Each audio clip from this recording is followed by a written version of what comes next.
This is the Conscious Hour, and history is very important. And where we are today is ready for war. And what we've learned most of all in the United States is Israel literally controls what the US does. So you got that? So listen closely to this because this is going to give you a historical perspective of how Israel's basically gained control of Congress and our pocketbook for a very long period of time. Before, but let me finally ask you, because you're so brilliant, I can hardly bear to let you go. Uh, are there divisions inside the Trump administration on what to do about Iran? I sometimes get the feeling that Vance, for example, isn't all that keen on this course of action. There are divisions inside the administration, and they always have been on issues of this kind. The divisions appear to look a little bit different from what they did before, however. There are others, not just Vance, that have skepticism, but this is now kept much more quiet than it was back in June. Back in June, you had more leaks about this, there were more open talk about this, and there was a much more open fight within MAGA about this issue than what you have this time around. There is a fight still, but it is much more behind the scenes than it was before for a variety of different reasons.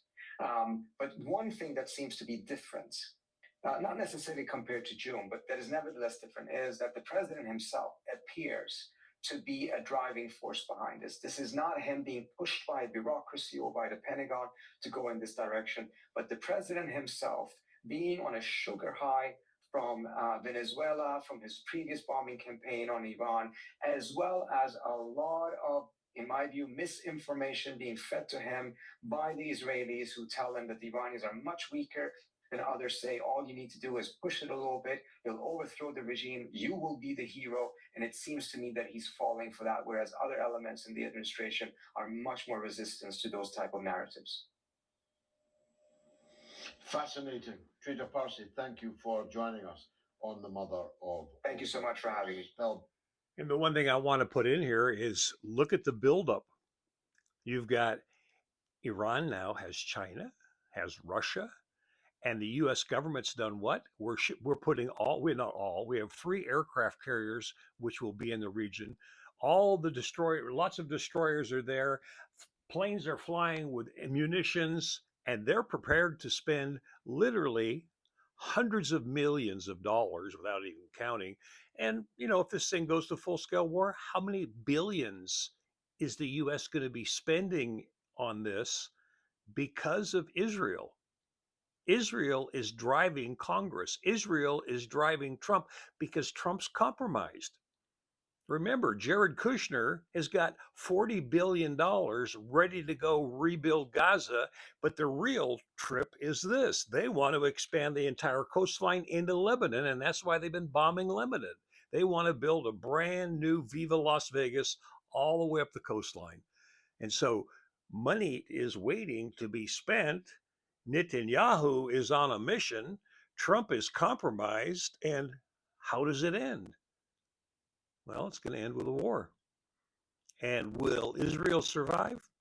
The size of New Jersey? No. If Trump is dumb enough to step forward and say, pull the plug, let's go, that's the end of Israel. And it could be the end of the whole region if Netanyahu decides he's going to pull out some nukes and blow the place up. Remember, he's definitely not psychologically or mentally balanced. He's on a mission, and he has crafted it so well for so many years. And now we're witnessing the pedophilia rings and Epstein and Ghislaine Maxwell. Hey, Epstein is Mossad. CIA, Mossad. They all created the wars that the U.S. has always been in, not because we were ever threatened.